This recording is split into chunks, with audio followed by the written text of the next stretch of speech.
So we planned this webinar before we knew the outcome of this election, but we think that this webinar is more relevant than ever. Basically, the idea of the Invest, Divest framework is to take funds from systems and institutions that hurt our communities, especially prisons and policing, and move those funds into institutions that support and empower communities. So this framework has been popping up all over in the last 6 months or so. BYP 100 used it in their campaign to fund Black futures. The National Youth Alliance on Boys and Men of Color has endorsed this as a major part of their work. And as we'll discuss on this webinar, the Movement for Black Lives and their policy platform lifted up an Invest, Divest section, and 3 youth organizing groups, Communities United, Padres y Jóvenes Unidos, and Make the Road New York, just put out a report using this framework. So there's a few reasons why we think this is such an important way to support our work in this moment. One is that one of the problems that organizers often have is whether to fight against bad policies or fight for our vision. And this framework creates a way to do both at the same time, starving the beast that is harming communities while at the same time moving forward a community's vision for the future. Another problem is that we often don't have a way to pay for what we want, but this framework provides a way to identify resources that can pay for the things we know that our communities need. Lastly, it also gives us a way to know if we're winning. Did we actually succeed in moving money from the bad things to the good things? The last thing I'll say before turning it over to our speakers is that we think this is a really important strategy after this election. With federal policies that will be stacked against us, local campaigns are where we can win. Justice spending is mostly controlled at the local and statewide levels. So after this election, we'll need to focus on local campaigns that can build power and create sanctuaries or safe zones for some of our people and against some of the harshest policies. And an Invest, Divest framework can do that. It also creates a way to defend against attacks and at the same time take the offensive and move forward our vision of justice and safety. So with that said, I'm going to turn it over. We have a great lineup of speakers.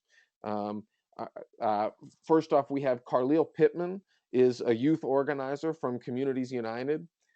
He is from the south side of Chicago, and his work focuses on youth rights and dismantling the school to prison pipeline. Communities United, along with Padres y Jóvenes Unidos and Make the Road, just released this report that really lifting up this justice reinvestment framework, and he'll tell us about that report and the campaign that they're doing in Chicago. Next, we'll hear from Jim Freeman. He's the executive director of the Grassroots Action Support Team, which assists grassroots organizations and coalitions in their efforts to create large-scale transformative social change around key social, racial, gender, and economic justice issues. And then last, we'll hear from Mabre Staley-Butts, who is the deputy director at the Center for Popular Democracy, as well as on the leadership team of the Movement for Black Lives Policy Table and Steering Committee for Law for Black Lives. She works with local and statewide groups across the country on criminal legal reform. So we have a great panel of folks that have really been steeped in this work that I think have a lot to offer. And with that said, I will turn it over to them. I know that we aren't all on video, so we may just turn off the video at this point. But we do have slides that we'll be able to share with you all. So with that, I'm now going to turn it over to Carlisle and Jim to tell us about the report that they developed and some of the major findings and some of the campaigns that they're leading moving forward that framework. Let me just give me 1 second to just switch to your slides.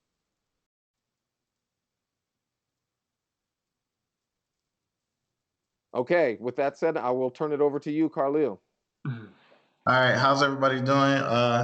Again, my name is Carlo Pittman. I'm a youth organizer from Chicago, and I work for Communities United. And just to start off with saying that I started off as a youth leader a little over a year ago. I started off in high school, And the reason I got involved in this work was because when I was in high school, my sophomore year, I was kicked out of school for cutting the class. And the reason I cut the class is because my girlfriend told me she was pregnant and I know how to process it. But no one asked me what was wrong or anything. They took me down and they kicked me out of school for cutting the class.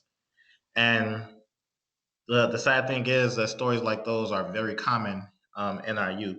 So my passion comes from being able to be a part of this work and being able to dismantle the school to prison pipeline and ending mass incarceration. Um, through being a youth leader, one of our victories that we had through legislation was SB 100, which is basically our campaign to end zero tolerance and in Illinois, and also to implement more restorative justice practices into school. And that just went into effect this year, September. Um, so through doing this work on dismantling the school prison pipeline and trying to end mass incarceration, we realized that we needed to be able to expand and broaden our framework so that way we can aim for the different types of issues that cause, incarceration and mass incarceration. So which brings up the $3.4 trillion mistake. So like for myself, I live in West Englewood, which is one of the most violent neighborhoods in Chicago.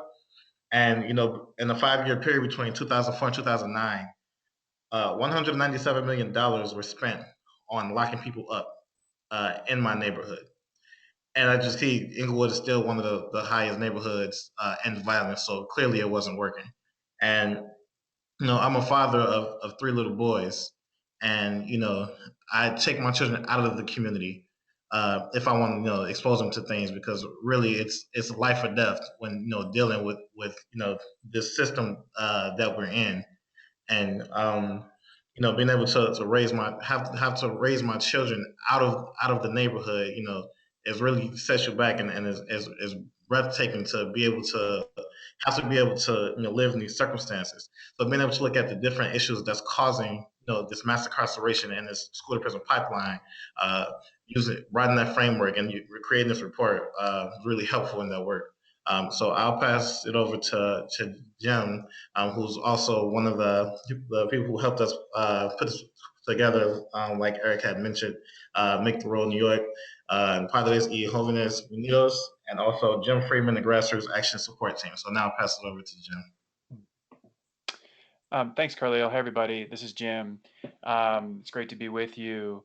So I'm just going to talk a little bit about this report and what we tried to do, which is really to create a resource for the groups like those that are represented on this call that are interested in this type of work. And so what we did is we wanted to try and give a sense of how much money has been wasted on mass incarceration and criminalization. And so this sort of starting point we came up with was 1982. It's not to say that there wasn't that there hadn't been an increase before that. There certainly had, but it was really the early 80s that that spending in these areas really started to jump off. And so if we could look back at 1982, the U.S. already had a massive justice system, perhaps the largest police force and incarcerated population in the world, and our incarcerated population then would still rank as 3rd highest in the world today. And if we adjust for inflation, in 1982, we spent about $90 billion on the 4 categories of justice spending that we were looking at. So we were looking at police, corrections, judicial/legal, and also immigration enforcement. So $90 billion then. But really, like you said, beginning around that time, the justice system began to expand dramatically, and that was due in large part to policy decisions to really expand the war on drugs and increase the use of tough on crime policies and practices. And the result of that, as you can see here, is that justice spending skyrocketed all the way until 2012, which is the last year for which we have this particular data set. It was at $297 billion annually. And again, this is apples to apples. It's all adjusted for into 2016 dollars. So from 90 billion to 297 billion, which is an increase of 229%. And then what we also wanted to do is ask, so how much did we overspend over that time? So if we took the difference between what we actually spent and that 90 billion, if we had just kept spending, let's say, constant over that time, how much did we overspend? And that adds up to 3.4 trillion over that 30-year period that we would argue that we wasted on this really devastating set of policies and practices. And sort of where that left us, or where that leaves us, really is with the system that I suspect you all see up close every single day, where everybody knows about the 2 million plus people in prison and jails, but when you start adding up the number of people on parole, probation, also young people in the system, and the immigrant detention population, you get close to 8 million people that are within the U.S. justice system as of 2013. That's 1 out of every 40 people. And when you start breaking it down by race, that's when it really gets to be a horror show. So for Black residents in the U.S., it's approximately 1 out of 18. Now, bear in mind, this is every single Black resident, from newborn babies all the way to elders. 1 out of every 18 was at that in 2013 under control of the justice system in some form or fashion. For Latino residents, it was 1 in 34, and for white residents, 1 in 55. So this really is in sort of an unbelievably bloated system that we've created in this country, and this has implications for every resident in the U.S. in every state. So one thing we tried to do is break out that 3.4 trillion by state. And by the way, this information plus the change over time in correctional population and the change over time in the number of people employed by the justice system are all in the report, and they're also on the website that's there at the bottom. But in any case, you can look at this diagram very quickly to see what your state has overspent over that 30-year period. For Illinois, it was 83 billion. For New York, 232 billion. For California, 505 billion.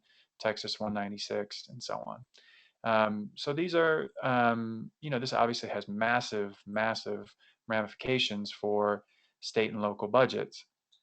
And one thing we wanted to do in the report was to break this out a little bit, to understand where that money was going, because there have been a lot of criminal justice reform efforts and even justice reinvestment efforts that have been underway across the country, and a lot of these have been bipartisan, and some, in fact, have been led by Republicans. But virtually all of them have been very narrowly focused on this one slice of the pie, which is correction spending. Nobody really wants to talk about bloated prosecutors' offices. Nobody really wants to talk about how much more we're spending on immigration enforcement, and absolutely nobody wants to talk about how much is being spent on police, even though that is the largest category of justice spending. It's 45% of the total. And if you look at that 30-year period and how much each category contributed to that 3.4 trillion I mentioned, police is the largest category. So one thing we tried to do in the report was to really flesh that out and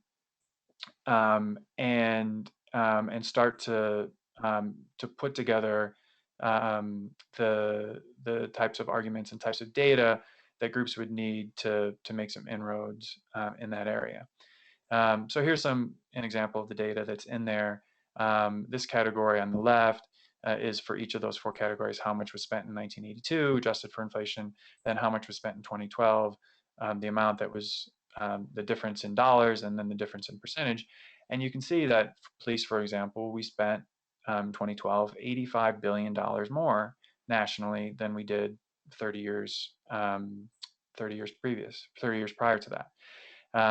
And 62 billion more for corrections and 18 billion more for immigration enforcement and so on.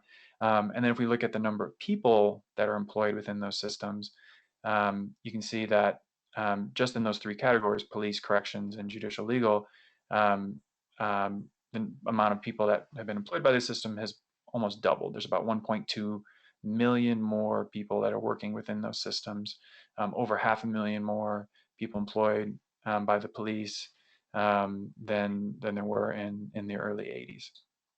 And then, of course, this all has implications for every U.S. resident in a variety of ways. One of which is financial. And so if you broke that out by average justice spending per household in 1982, it was just over $1,000 per household. If you were to take that 297 billion in 2012 and divide that by household, it's about 2,500. And then, so this was really sort of the first half of the report. The second half was really exploring what we could have done with that money instead, and what we might do with what we call surplus justice spending going forward. And to talk about that and the connection between the report and the work going on in Illinois, I'm going to turn it back to Carlisle.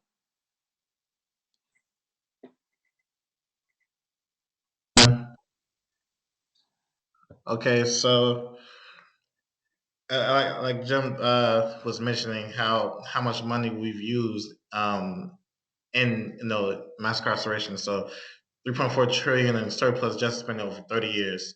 That's $206 billion per year. And trying to see what are the different things that we could have done differently with those resources. So this chart shows, one, it shows the $206 billion a year being spent on incarceration. And in the gray, you can see that it's showing the alternatives of things that it could have equally funded for over the last 30 years. So $206 billion over the span of the last 30 years, $206 billion a year. The crazy part about it is that this is our tax money. So this is taxpayer dollars that's being spent into this. And when they go into saying things like, we don't have, the money or resources, to do these other things that the community is asking for. This is why, because they're wasting money on this system that's not working, that it can be shifted back into our communities. So, some of the numbers that stood out to me about this was $114 billion a year could be spent on creating over 1 million new living wage jobs, 1 million mental health and drug treatment counselors could have been hired, increasing spending by 25% at every K-12 public school in the country. Those are some of the things that stick out to me about this, and that it just shows you how much of the resources that we can be shifting back into our communities, and reallocating those funding and having that money for these more restorative measures. And it was using the numbers like this and things that we use to really help our campaign. Was the Reimagine Justice Illinois campaign, and basically using the report, we were able to break our work down into 3 buckets. So the 3 buckets that we broke it down into were school safety, community safety, and decarceration.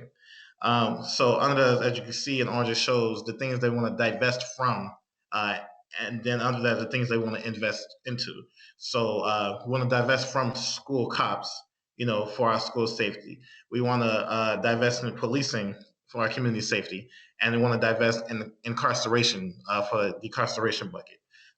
So implementing things like restorative justice, trauma counselors, wraparound supports, diversion, mental health services, all these different things that all of that 206 billion could have went into, and putting that back into these things that we need that'll make our communities, what I believe will make our communities a lot better, because we all know that most crimes are crimes of poverty, because we don't have the resources we need in our community, and people are going to do what they need to do to be able to support their families.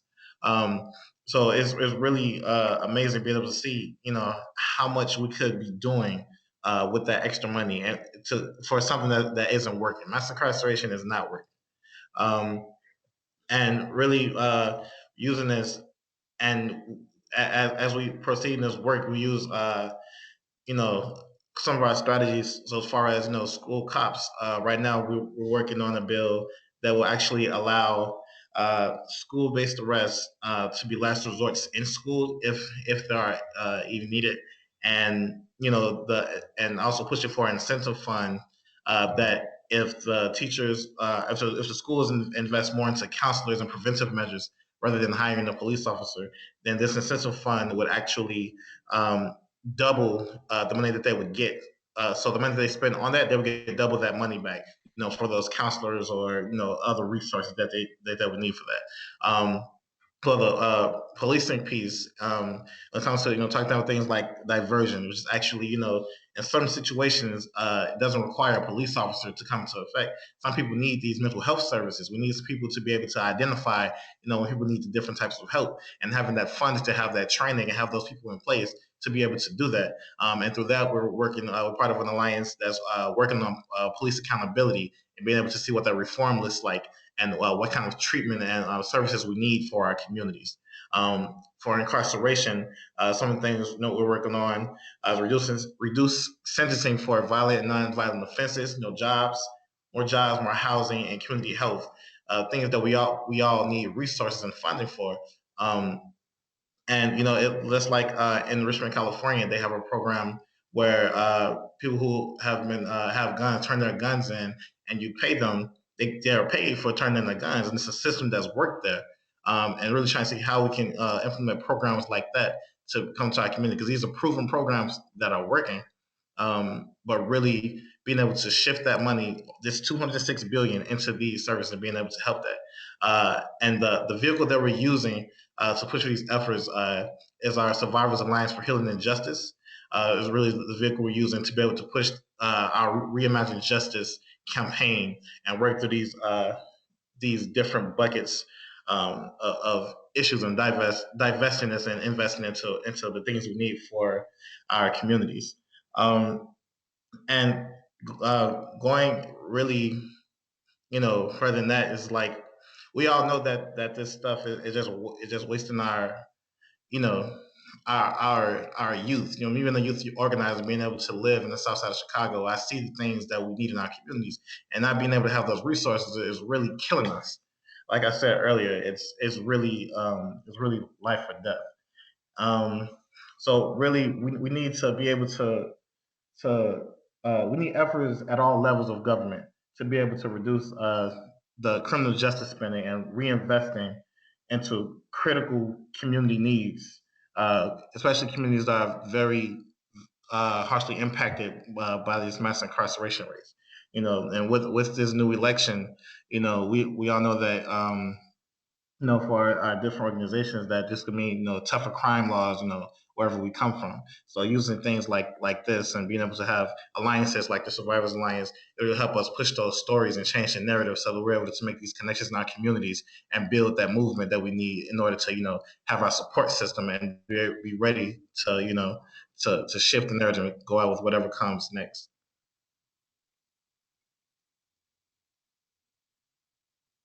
Great, thank you, Jim and Carlile. So, if anyone has questions for Jim and Carlile, you can put them in the chat here.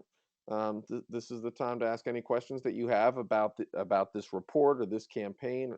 And so I'm wondering, Carlile, if you can just say a little bit more about sort of, it was great to hear you describe the legislation that you're moving forward. Can you say anything else about what does the campaign look like? How are you mobilizing people around it? How are you putting pressure on targets? What kinds of actions are you taking in order to move this forward? So with the Reimagine Justice campaign, like I was saying, we broke it off into different buckets. So under the campaign are different pieces of legislation. If anyone's interested particularly in that information, you can put your contact info in the group chat. I'll also add mine in. So for instance, for the school cops, so we have a piece of legislation that we're pushing for now called HB 5617. which is the Educate, Don't Incarcerate campaign, which is really, like I said, trying to make school-based arrest a last resort to school. So in our schools, a lot of times we have lack of counselors, lack of teachers, lack of books, computers, practically no resources in our schools. But at the same time, we're getting more police officers in our schools. They're building police stations in our schools, and our students already are, discouraged by not having the things that they need to properly be educated. And at the same time, you're pushing incarceration into the schools, so to speak. Well, students feel like they're coming to prison every time they wake up in the morning. But being able to really shift that money, just some of that money, into more restorative and preventive measures can really have a great impact and effect on those students, which is why we're talking about the incentive fund, where if the school invests into more counselors and things like that, wraparound supports and services, then their money will be doubled. They would get, it would match whatever they spent on that. So they have double the money if they're willing to try something different. Under the incarceration, we have Senate Bill 2295, which basically is trying, like I said here, trying to reduce some felonies into misdemeanors, and really changing sentencing for violent and nonviolent offenses, and using that money for programs for those people in those neighborhoods that's most needed. And also another thing that we're doing is trying to end youth prisons in Illinois. Because we have some these youth prisons we have here that these things are very discouraging, for young people. It's like it's a system built to fail, and really using this to try and make a positive out of this negative that's set up for us. Really. Great, thank you. Again, if you have other questions about for Jim or Carlisle about this report, there's a question here from Amanda. What was the startup process for Reimagine Justice? How did you gain buy-in from the community? Who are your primary stakeholders? So I think really asking about, how you got the campaign started and how you got buy-in from the community. So the way that we build movements and campaigns, so we partner with a bunch of different organizations to be able to see, because in the one community it's not isolated issue. These issues go across to different neighborhoods, different cities. So using different tools to be able to come together and hold these workshops and these trainings and these summits, and trying to figure out what's a common issue that everyone deals with, and pulling from that and being able to build a movement. For instance, we have this one tool that we call the River of Life, which basically it's like a drawing activity where you pick 3 moments in your life that shape the person that you are today, and being able to connect with that and pull from that, and seeing and sharing it with other people, saying that we all have the common issue, and that's how we decide to what campaign and what movement we're going to work on next. That's one of the tools for it. Great. And Jim, I'm wondering if there's anything that you would say for groups, in other parts of the country that are interested in, in using this report to develop campaigns in their areas. What advice or suggestions would you have for them on how they can start to build campaigns using some of these ideas? Yeah, well, I think certainly a good place to start is getting your data, and really having an understanding of what you're spending locally or at the state level on these different categories. And we have, like I said, state data in the report, and some of the local data is usually pretty easy to get as well. If anybody needs help, you're welcome to reach out to me. I'm happy to help. But that's a good place to start. And then, and I think one of the really brilliant pieces of the Reimagine Justice campaign that Carly is describing is the tent that they're building for folks across the city.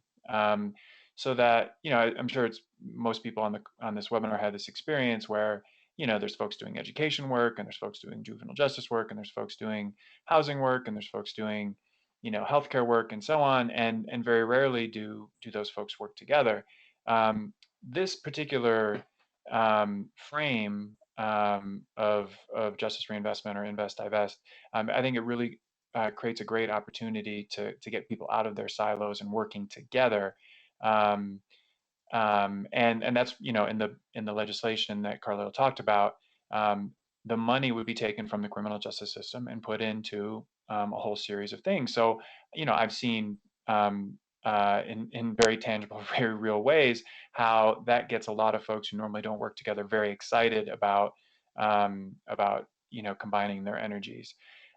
So I think there's some really interesting strategic points that are, I think, particularly relevant now, considering the outcomes of last week.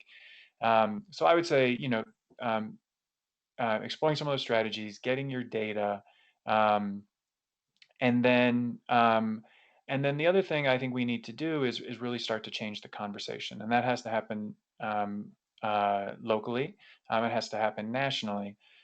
So, you know, one thing we've been trying to do is across the organizations that were responsible for this report, is putting out a lot of this information. We've been using hashtags Reinvest for Justice and Justice Reinvestment. We would encourage others to do the same. And we really need to start getting folks thinking in these terms, getting them to understand how much money we're wasting on these systems, and getting people to sort of reimagine new possibilities about how this money can be spent, not only in ways that are more just, but actually in ways that have more proven impact in addressing the root causes of crime and violence. And so I think collectively, if we can take this on, both in our communities and then nationally, I think there's a real opportunity to push back in a very big way on the systems that have been oppressing the communities represented on this call for a very long time, and that promises to maybe even get worse, considering the impact of last week. Great. Well, thank you very much, Jim and Carlisle, for laying all that out for us. With that, I'm going to now turn it over to our next speaker. That is Marbre Staley-Butts from the Center for Popular Democracy and the Movement for Black Lives Policy Table. So Marbre, let me just get your slides up here. All right, and I will turn it over to you. Thank you so much. Can you hear me okay? Yes, you're coming through loud and clear. Beautiful. So first of all, it's a real pleasure to be on this call. I think the work that was just spoken about is some of the most innovative work that's happening, and just a really valuable source of information and also a visioning. So thank you all so much for that. I'm super excited. I'm going to try and keep it to 10 minutes or less. I come from a family of preachers and teachers, so I have to check myself. So give me a time signal if I go over. But I want to talk briefly about what's already been mentioned, which is that a lot of this work, this idea of invest, divest, really can manifest itself locally and have an incredible impact on people's lives and material conditions. And so I want to talk a bit about the Movement for Black Lives platform and coalition, which has really taken on this idea of invest, divest as one of its core principles and also advocacy strategies, and talk a bit about why we think it's so important, and then move a bit into just the kind of material conditions, the reality of how much money is being spent on the local level to complement what's been presented on policing, on caging, on surveillance.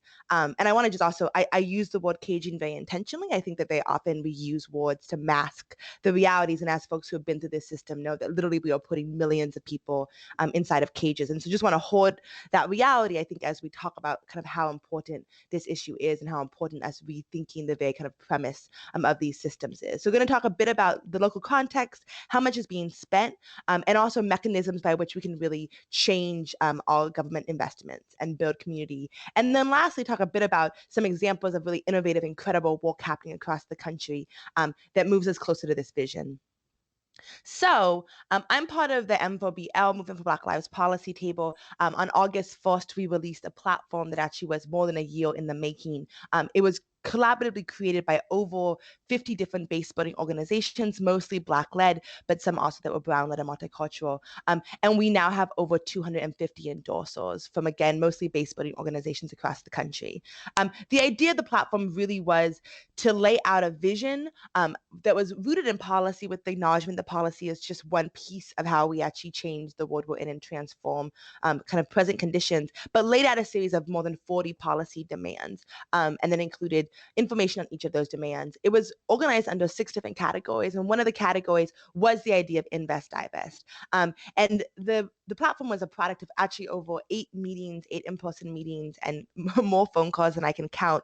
And the idea of invest, divest was very early on one of the kind of foundational principles, and builds on the work of Ella Baker Center, of Books Not Bars, of campaigns that have literally been going on for decades. And really, I think you can trace it back to Reconstruction in the post-slavery era, when there were demands around how the government should invest its money in Black communities in different ways. And so it has a long and very rich history. But for us, I think there were kind of 3 or 4 main reasons why the invest divest frame was so important.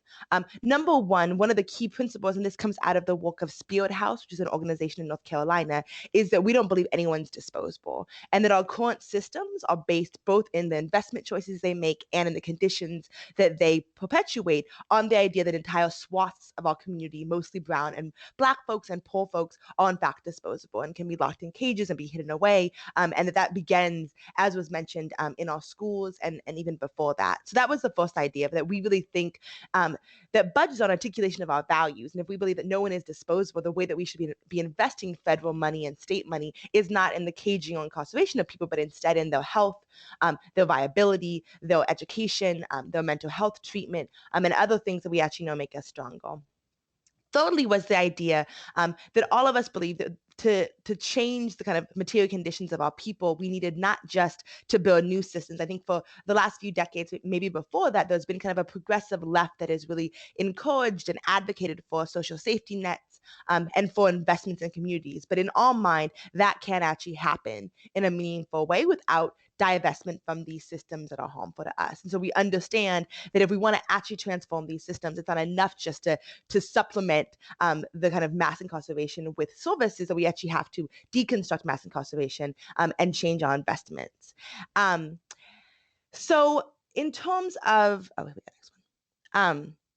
And so the kind of context in which we brought these values and brought the platform and wanted to really dive into invest, divest is some of what's been mentioned, that we are at, for the last 20 or 30 years, the US government has invested like record amounts of money into the criminal justice system, everything from surveillance of communities of color to policing, which, as was mentioned, has increased at incredibly rapid rates and makes up a plurality of the money being spent federally. And this is a product both of federal policies under Clinton and Reagan and Bush that incentivized the building of prisons, incentivized the hiring of police, and assisted in that through budgets and through money at the federal level. But it's also a product of kind of deep-seated racism and the kind of tough on crime, war on drugs, crack cocaine era of believing that, in fact, what makes communities safer is locking folks up and isolating communities.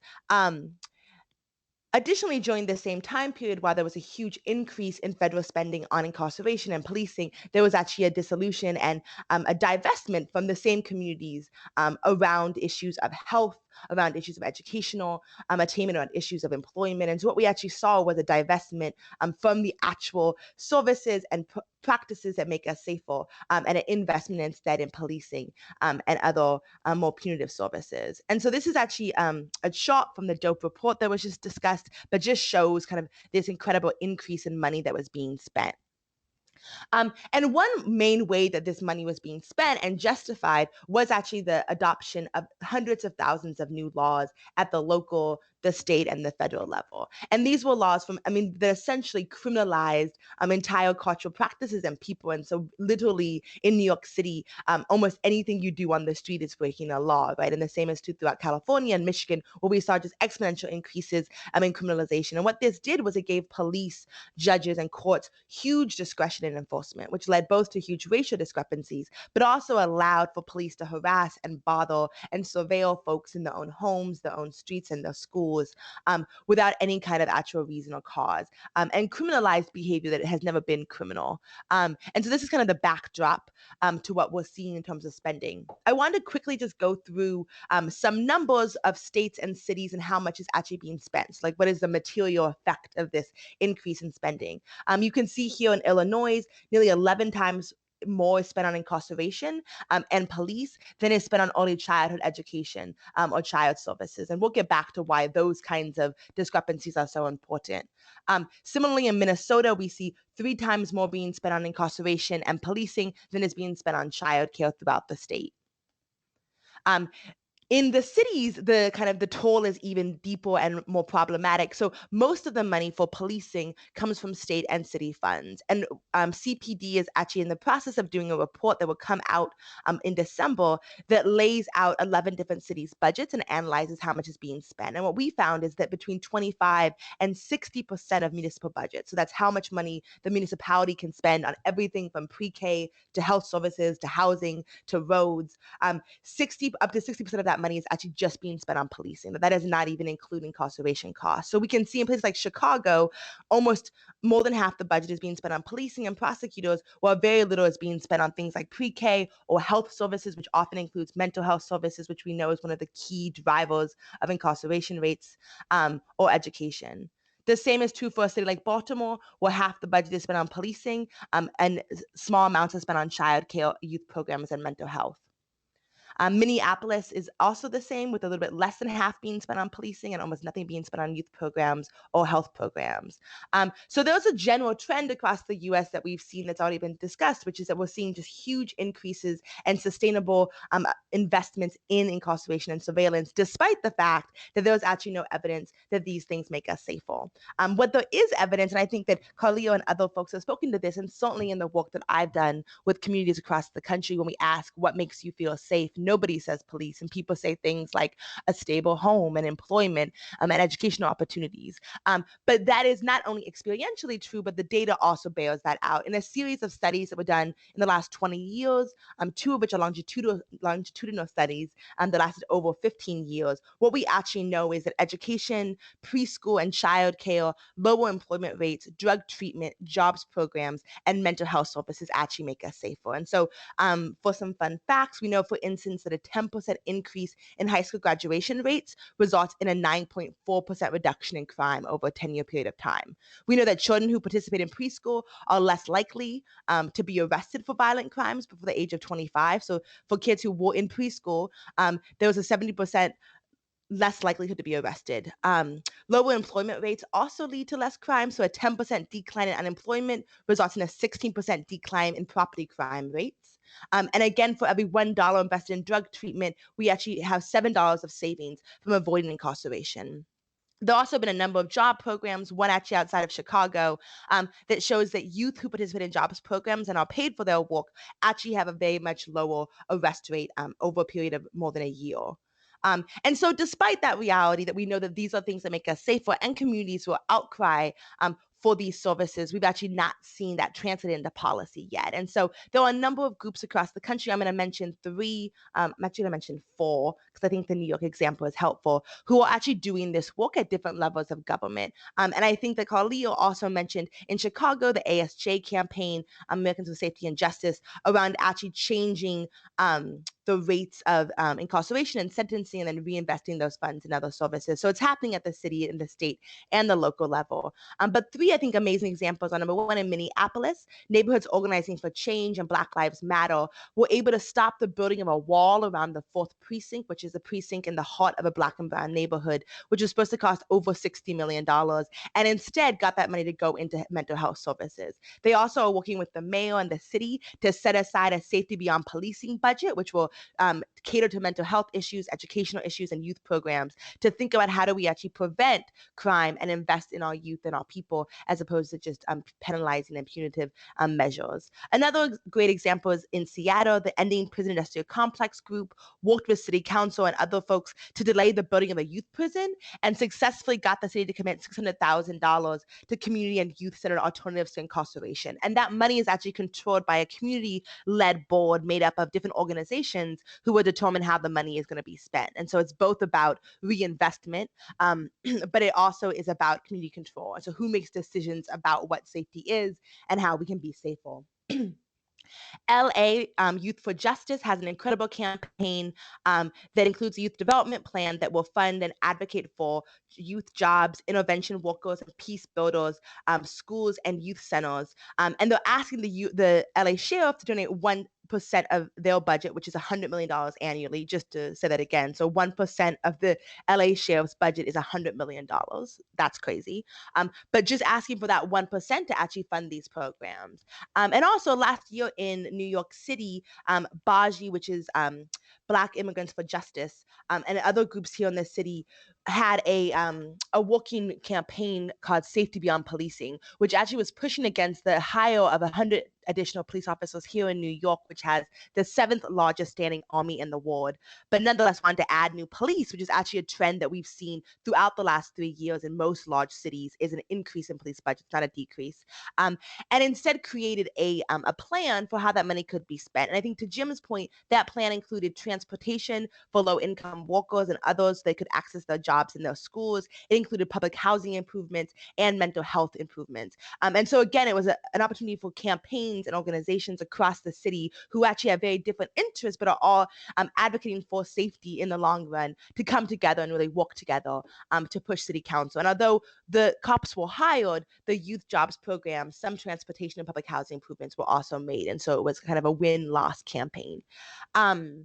Just to end quickly, I mean, I think a lot of the work that we're trying to do and that I've heard about on the call today is about not mistaking kind of symptoms for the problem and really trying to grasp at the roots of these systems that have been hurtful and punitive and dangerous to our people since their invention, and recreate them in an image that reflects what our communities most want and need. And so I often go, this is an Ella Baker quote, who's amazing, who says, we are going to have to learn to think in radical terms. I use the term radical in its original meaning to get down to the root and understanding the root causes. And so I think investments and budgets are a really important place to start in terms of what we invest in being a reflection of our values, but also if we can change the way that money is spent, if we can starve the beast, get police out of schools, decrease reliance on police, we can really remake, I think, and use this moment to really remake the systems that we're inside of. So thank you all for your time. I look forward to any questions.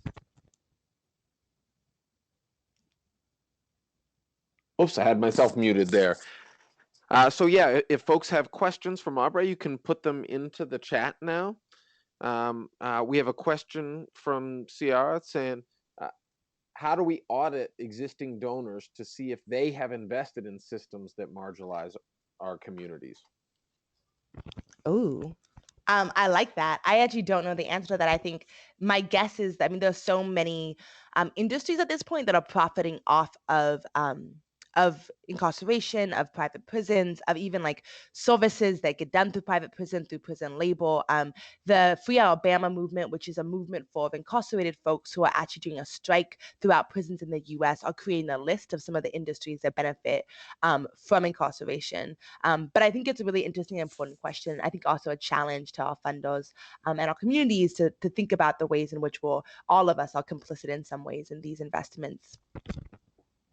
Great. We have a question that just came in by email.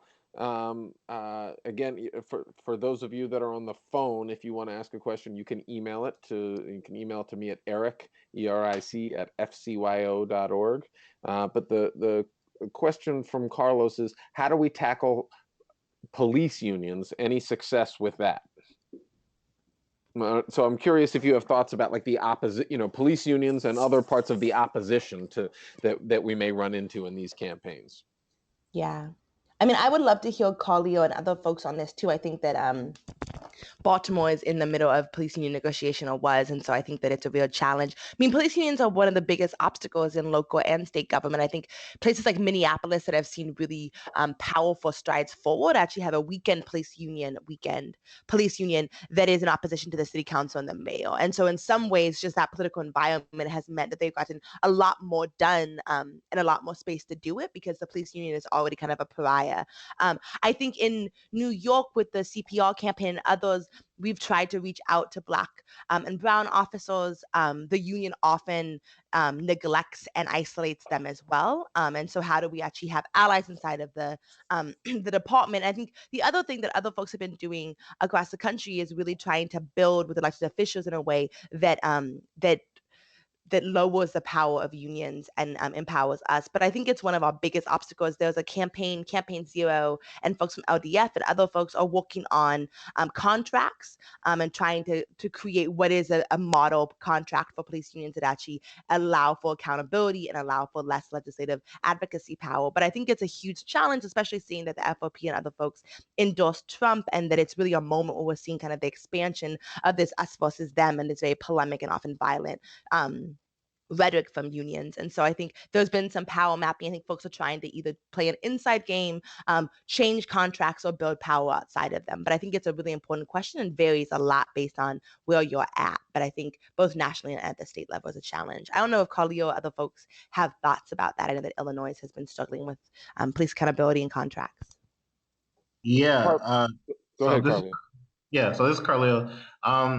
So like I mentioned earlier, with the policing piece.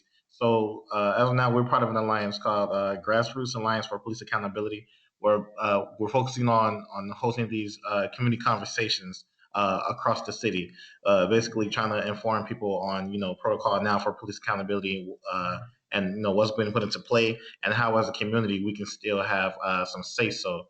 And part of that. So we're in the process of creating these committees to be able to come together and give recommendations and solutions to things that we want to put into play. And some of the things that we will be discussing are those contracts and unions and things. So those are the things that we're trying to do right now as a community to have our say so in it.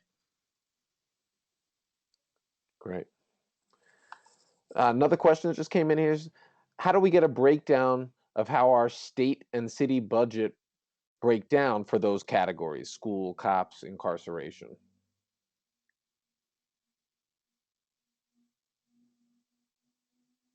Can you repeat the question?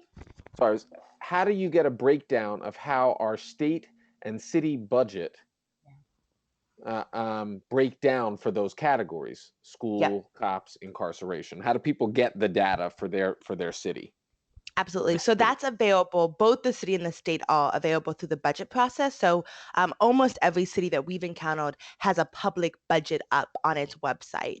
And that budget, and I'm happy to send the material that we have for the 10 cities we did, if it overlaps with any of your cities. But it's public information. It's on the website. I think sometimes it's hard to parse out what's for what, but there's generally a public safety spending line, an education line, and other lines. It also is complicated because the state contributes funds for education and other things. But both of them, both the city and the state budgets, are available on websites. In places like New York and California, there's really helpful breakdowns of state budgets that happen every year. The budget process normally happens between February and May. And so a new budget comes out, but that's available on public websites. The other thing that I would say is the Center for Budget Priorities does some really good support of organizations who are trying to do state budget analysis. So I'm happy to put folks in contact with them for the state level analysis and also share all city budget analysis, but it's all public information. Jim, do you want to say anything about the information that's available in your report on that? Yeah, so for folks interested at the state level, information on amount of people employed by the justice system in your state, the number of people included within the correctional population in your state, and the amount of money spent over time. That's included in the report, and it's also available on the website reinvestforjustice.org. It's reinvest, the number 4, and then justice.org. The other thing I would say, because I think the question from Albert specifically mentioned school cops, that can be a little harder. I'm not sure where you're from, Albert, but there you usually have to go to the school budget or the school district budget, and oftentimes that's not even included. It's not broken out in that way. Some districts have it, some don't. So what I've had to do usually is to do a public records request to get some of that information, and still sometimes it's not included because sometimes they're depending on the relationship of your school system with law enforcement, they may be those may be line items through the police department or the sheriff's department and not through the school, in which case you have to get a memorandum of understanding to understand how much money is being spent. In other words, it gets sort of complicated quickly. I would be happy to work with you on figuring that out if you want to contact me offline. Great. We have a question here from Amanda. Has anyone had any success with defunding existing youth detention centers? Hey, this is Mabwe. So, I mean, I know of a few cases here in New York City about 10 years ago. There was a successful campaign to help close the detention center and reallocate that money. Detention centers for youth are, I think, the kind of primary fight that's happening both in Chicago and Seattle, in Minneapolis, and across the country. The Seattle example delayed the building of the detention center based on racial impact statements, but it likely will still be built, although probably smaller. So I know of some victories from 10 or so years ago, but don't know of any now, although I'm sure that some exist. That is, I think, a leading campaign that folks across the country are engaged in, and quite a few youth centers have been closed due to declining populations, but I don't know about the campaigns around them. But I think the Seattle and New York example are incredible examples, and would love to send more information about that if that would be helpful. I don't know if Carlisle or Jim have other thoughts on that.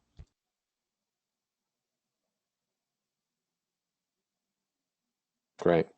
So I think in closing, I'd like to just give each of our speakers a chance to say any final comments that you want, and in particular, if there's anything that you want to say in light of this election, what you think this election means for this work going forward, and any suggestions that you have for groups that are interested in trying to develop local or statewide campaigns like this in their areas. I think for each of our speakers, if you just want to reflect a little bit again on what you think this election means for this work, and any other advice that you have for groups that are trying to develop these kinds of campaigns. So let's, Jim, can I start with you? Sure. Hey everybody, and thanks so much for participating today. I mean, there's so much to say about that. Let me just say one thing, which is, we of course don't know exactly what direction all this is going to go, but we're starting to get some pretty good indicators, and a couple that are directly relevant to what we're talking about today. Obviously, the reports coming out that the Trump administration will be looking to do 3 million deportations immediately, particularly relying on local law enforcement to head that up. And then in their quote unquote New Deal for Black America that they released last week, there was one of the key points was increased funding for law enforcement, both at the local and federal level. So we don't really have any details on that yet, what that's going to look like, but I think it's probably fair to say that that's going to be a real escalation of the types of things that we're already seeing. If there's any folks on the call from New York City and who might be familiar with Rudy Giuliani's work, both as it relates to community police and school police, and sort of understand his relationship to the Trump administration, I think it's right to be very wary about what's coming down the path. And so we're going to need to organize and mobilize and advocate better than we ever have on these issues, particularly on the police issues that has traditionally been a political third rail. So I think we need to get activated in that way. And just want to go back to what Eric said at the beginning. I think this particular frame has real power in its capacity to allow you to play both offense and defense at the same time. Because as everybody here knows, we do need to be to put forward an alternative vision to generate the type of momentum that we're going to need. And so I would encourage folks to consider this as a path going forward, and I would love to help any groups out that could use assistance getting started. Great, thank you, Jim. Carlisle, how about you? Yeah. Again, I'd like to thank everybody too for being a part of this. Love being able to share the work and being able to be a part of something with so many different people who are trying to make the same change. Um, uh, I guess my final comment I would add, I guess similar to what I said earlier, with the new elect in place, we can all, we all pretty much there'll be more tough crime penalties and stuff like that. We already know that he's talking about making stop and frisk a national thing. Like I said, continue to using collecting stories and collecting movement in our communities. Because in movement we have power, so being able to keep that movement going and keep passion going, things like that. Is just one thing important to remember is that things like this cause agitation. So and agitation is a good thing. You have agitation, you have passion, you have movement. So keeping those things a part of it, and whatever you're trying to accomplish. Great. Thank you. And Marbre? Yeah, I mean, I would echo what's been said. I mean, I think it's been a difficult week for me and for folks I love who are in immediate danger of both deportation and incarceration and all of those things. I know for folks on this call.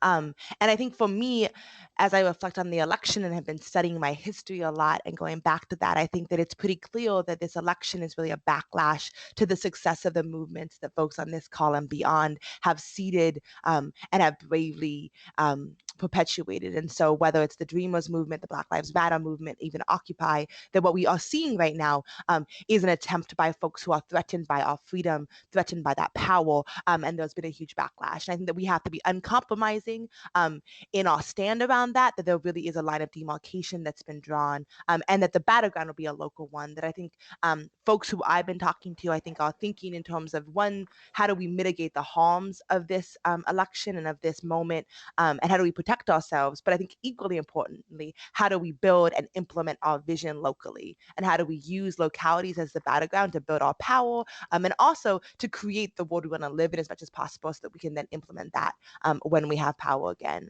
Because I mean, I believe that that our rights, that our dignity, that our liberty is righteous. And I think that the fight we have in our hands is a really scary one. But to Khalil's point, like, this is a moment of agitation and a moment of organizing. And throughout, I mean, I've been looking a lot at like South African history and South America, and what we see over and over again, number one, is that this is not an uncommon reaction to power and liberation by folks who have historically been oppressed. And number two, that in these moments, people have successfully organized resistance and organized vision that has led to the liberation. And so we're just sending love and prayers to everybody, and want to think together about how do we protect ourselves, but also how do we use the local battleground to really create the world we want to live in. Well, thank you all for to all of our speakers, to Jim, Carlisle, and Marbre. We really appreciate everything that you've shared here. There will be a recording of this webinar, which will be on the FCYO website. I want to ask for those of you that are on, if you would complete a quick evaluation. I've just put a link in the chat. You can click on that. It's very short. It's like 2 questions. We'd like to know how useful this webinar is, and we'd also like to get your ideas for topics for future webinars. We do these on a regular basis. We really want to bring in speakers that will help you and support the work that you all are doing on the ground. So please give us your feedback. That's very important to us. And again, I just want to say that we know that this is a new moment of struggle, and that we're all going to be working together to develop our analysis and to understand how we can make our work most relevant in this moment. And anything that we can do at FCYO to support your groups in figuring out how to do that, please feel free to be in touch with us. Again, we know that the work that you all are leading on the ground, that's what gives me hope in this moment. And we want to do anything that we can do to support y'all. So thank you to everybody for being on. Please fill out the evaluation survey, and we will be in touch soon about future webinars. Take care, everybody.